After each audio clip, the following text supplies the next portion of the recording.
This is how I normally record my Raid Shadow Legends videos, but today I'm doing something extra and showing you a little bit behind the scenes view of how all this magic happens. So I put up a second camera right here and I'm going to show you my entire setup and walk you through the creative process it takes to push out these Raid Shadow Legends videos for you guys. Hopefully you enjoy this one. This video will be out for members only first, and then if I decide to make it public, then maybe I will.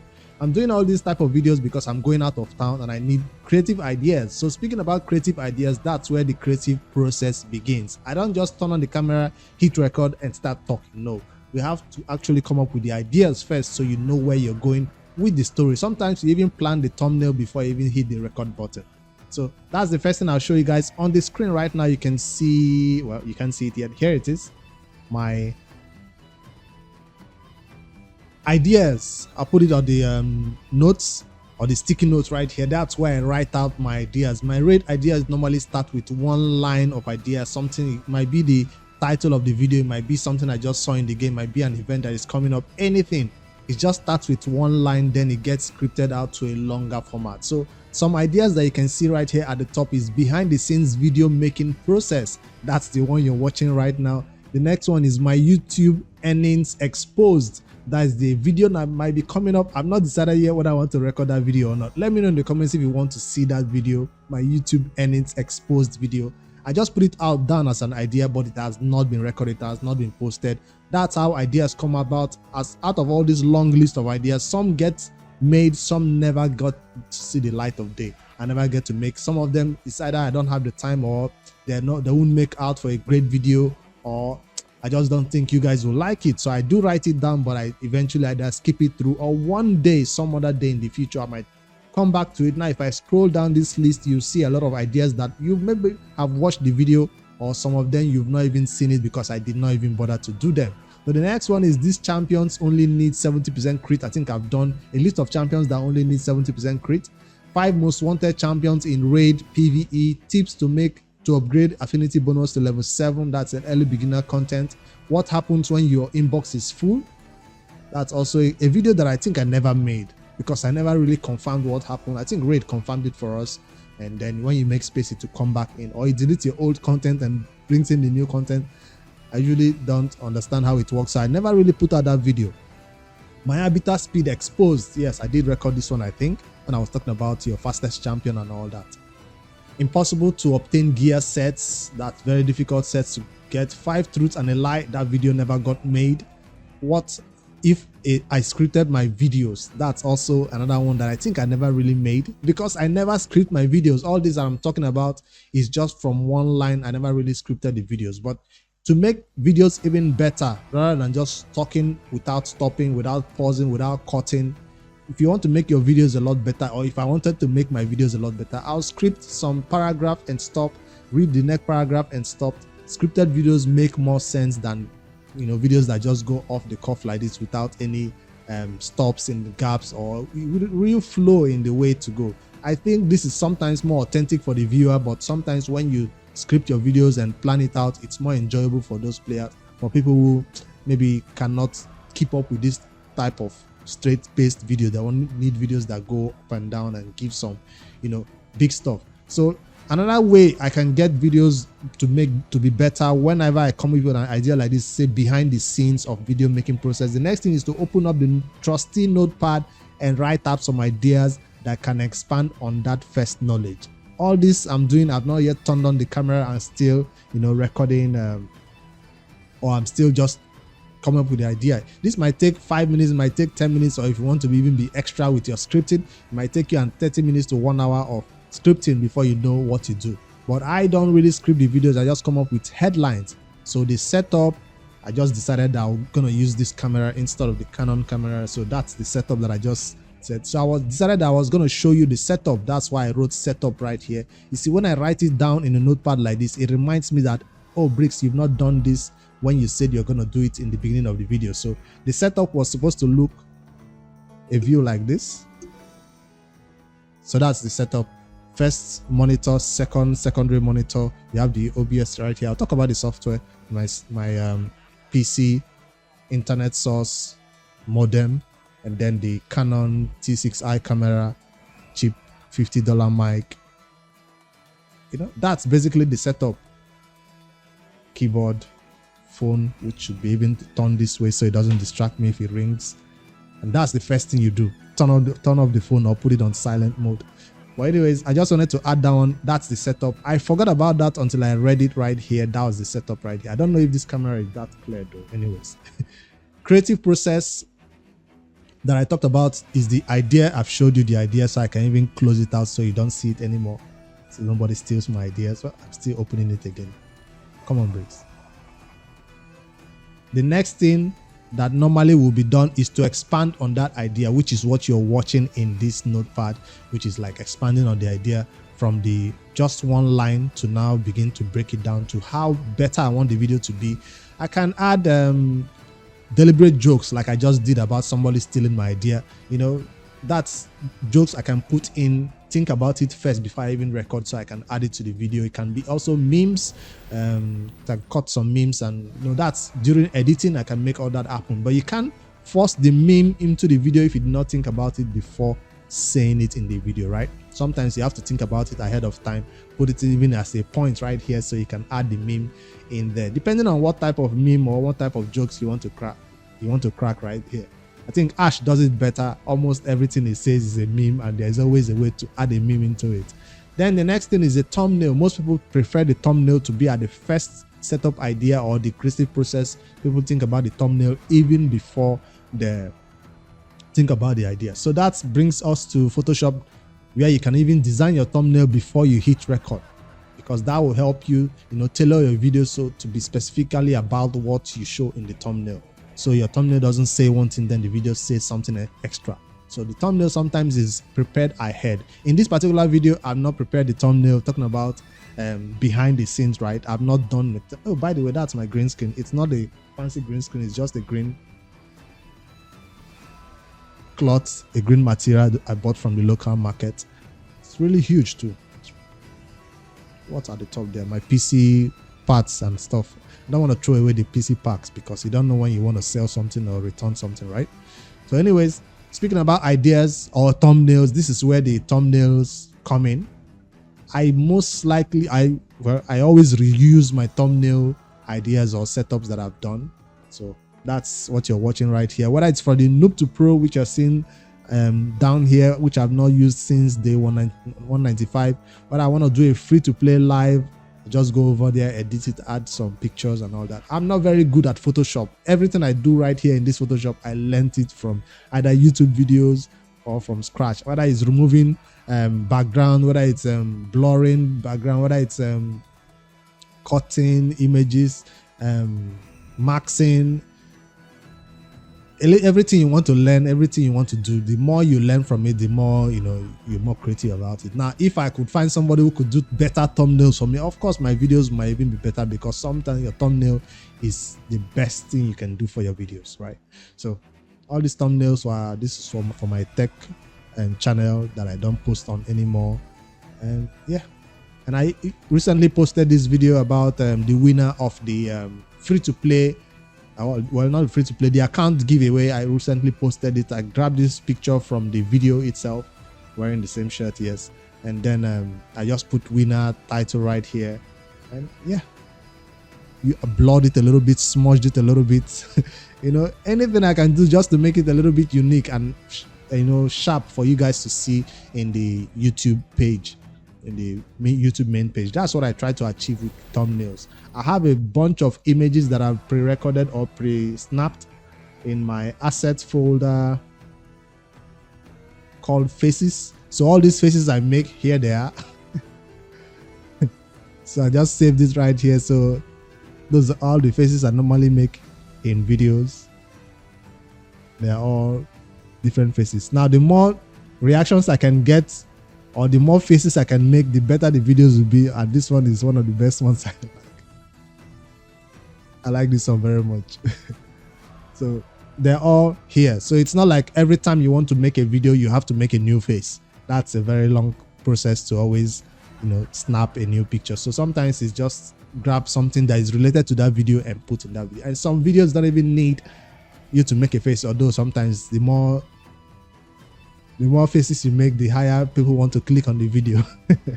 So that's all about the creative process anyways for thumbnail creation. So I'm not very good at it. I'm still learning it, and the more skills I put into it, the more better it will be. Like before, I didn't know how to put this text to be shadow like this, and my text did not pop. And I know there are ways to put gradient so it's not just one color to even make it better. You know, it all gets better with time, but I work from a template. Just delete this existing one and go back to my normal background. That's a previous one that I did for a previous video. And I just change the right up, my trusty arrow right here. Or I delete this face, add another face. It's this background you're seeing right here was from the Raid game itself. I got this background from Raid game. You know, one of those times where it loads, but it freezes and it doesn't load anything in the back. I just screenshotted it, and that's what I've been using since then. And I also use for my Noob to Pro series right here. I also use the same background, but I changed the filter a little bit and made it a different color, but it's the same background. You can tell by the rays by the side. Noob to Pro challenge or Noob to Pro series is coming back after I come back from my break. So that's a little bit about the creative process. Thumbnail, I spent a lot of time on it, even if I didn't talk much about it, because it's very important.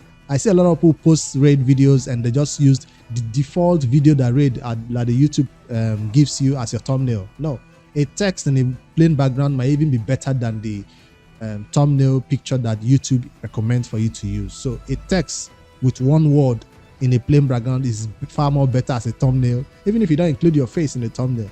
Just a text like this can even be better than that. So the more time you spend on it, and sometimes the words don't even need to be this big, and it doesn't even need to be many words. Sometimes one word is more than enough. It makes people go read the title of the video, and when they read the title of the video, that's where they're most likely to click, because they wasted time on it, watching the thumbnail, then wasted some time reading the title before they eventually will click. Don't just give everything away in the title. And of course, my titles, I don't clickbait. That's something I try not to do, or sometimes it feels like it's happening, but sure, in the video I definitely say what it is that is in the thumbnail. So that's it.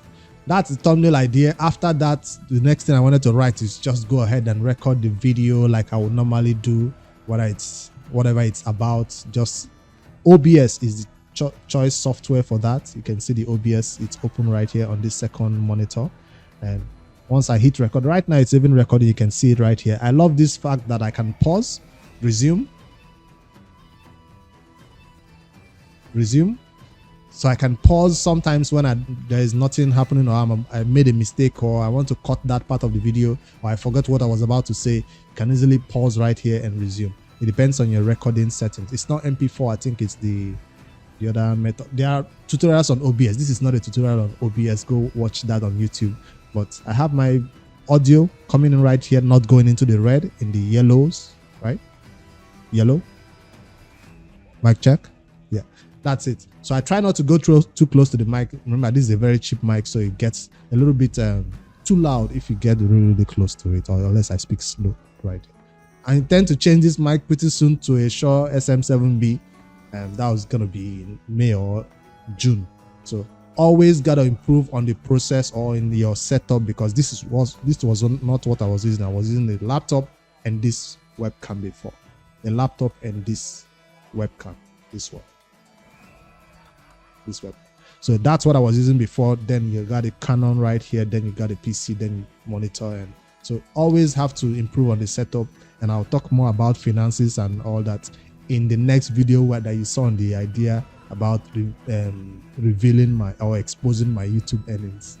So is there any other thing that I've not talked about? The creative process after the video gets recorded and I make all my mistakes and all that stuff happens, it's done recording, I stop recording, I head over to my trusty Adobe Premiere Pro 2022. That's the old version I'm still using right there, and that's where I used to cut and join my videos. No fancy edits, cuts and joins. That's all I do right here.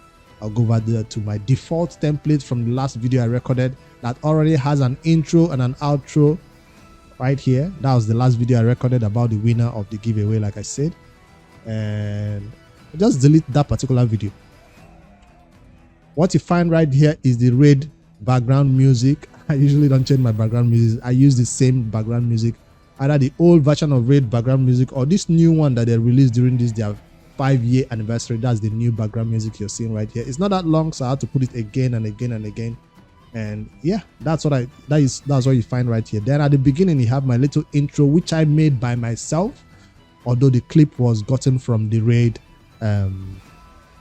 one of these their RAID events that they released a video for us. That's why I got this clip.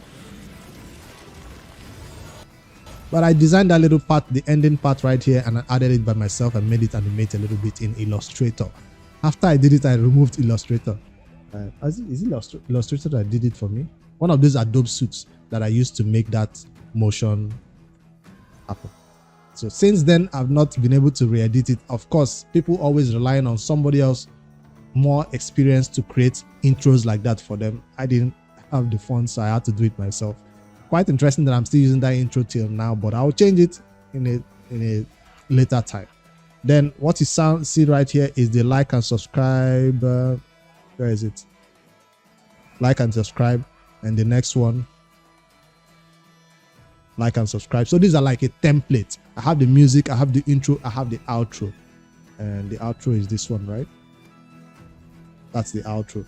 So these are like, that's a picture saved already in the Adobe Premiere. All I have to do is grab that video that I just recorded in OBS, normally saved to the video folder, drag it all the way down here and drop it, right? And that's the video. And then I can cut it. You always have to watch it again to make sure there are no mistakes right here. I can then cut it and increase the volume if it's not too if it's too low, make some edits, add some memes and all that. That's the editing process, and export it in the highest format I can. And that's it. When it's exported, what do we do next? Head over to the YouTube, of course, and upload it to the YouTube. Hit that upload button, select files.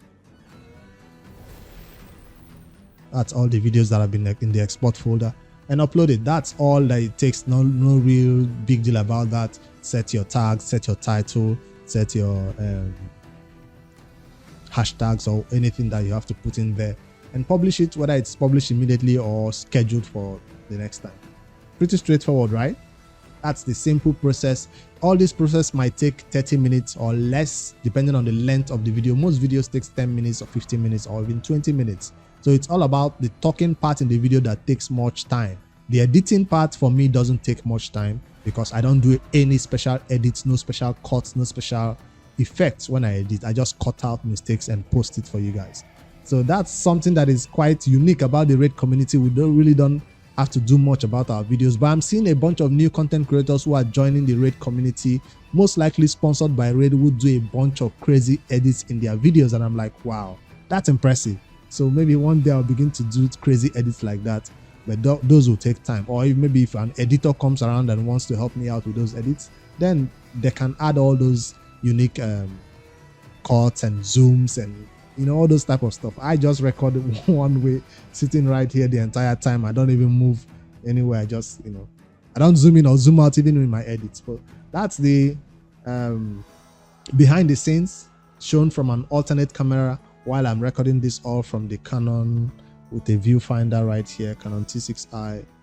Yeah, hopefully you guys enjoyed this one. I don't know, I didn't stand up, I didn't show you around at the office, but yeah, that's my office setup. When I go home, I usually take this bad boy with me. I have a monitor at home. I just take only this one and use with the monitor at home and stream, especially on the weekends when I know I would have to work. But if I'm not gonna work, I leave this bad boy here and let it rest till the next day.